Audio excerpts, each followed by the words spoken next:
Mortgage fraud not only continues to plague the housing market, it's on the rise.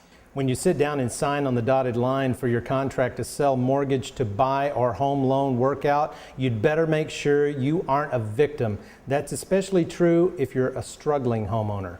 ARAG Group, a legal solutions provider for consumers, says given your home is the greatest financial acquisition you're likely to ever undertake, the last thing you want is to embroil the transaction in legal complications. Federal regulations and a more vigilant mortgage industry are decreasing the numbers of loans, origination, fraud, and misrepresentation cases.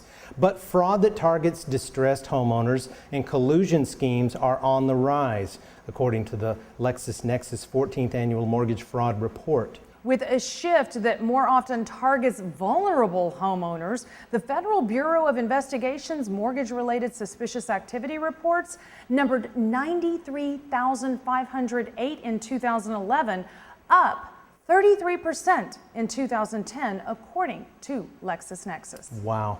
Consumers must be particularly vigilant in Florida, Michigan, California, Illinois, and New York, where industry fraud and application misrepresentation is most common.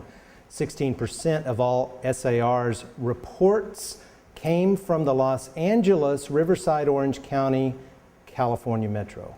To stay out of harm's way, ARAG Group offers the following tips. Know your team.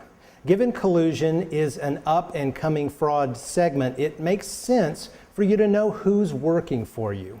Vet professionals you hire. A referral from a trusted source who recently completed a successful transaction is a good start, but you've still got to check references. Yes. Make sure licenses are up to date and determine that trade group affiliations are sound. Yes, interview several real estate agents, home inspectors, title companies, mortgage brokers, etc., and check references before you commit to one. Another important team member that many overlook is a real estate attorney, says Ann Casamano, general counsel for ARAG, especially in states where an attorney is not required for the deal. A real estate attorney plays a different role than an agent. While most agents are excellent representatives, they may not be aware of all the legal issues that should be considered in a real estate transaction. An attorney hired by you is there to represent your interests and ensure your rights are protected. Consider working with an attorney who will help you understand all the legal documents and exactly what legal liabilities you've accepted, said Casamano.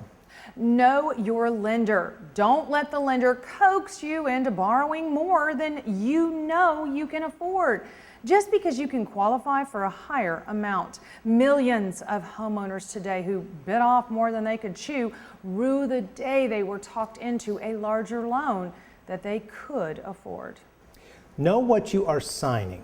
Don't sign documents with missing or incorrect information, including your income, debts, or length of employment. Don't sign anything you don't understand at all. If you need help, consider reviewing the documents with your real estate agent, a real estate attorney, a U.S. Department of Housing and Urban Development, or local government social services agency certified counselor. Yes, and finally, get counseled. Speaking of counselors, taking a homeowner, financial or housing class or counseling session is an investment in your investment. That's right. Beyond a sit down and listen seminar or workshop, true active participation counseling has proven to be one of the best things that you can do to guard against fraud, protect your home ownership, avoid falling into default, and finding your way out should you get in trouble. That's right. Well, that's all for us here today at Realty Times, but be sure to come again next week for all the latest news and advice.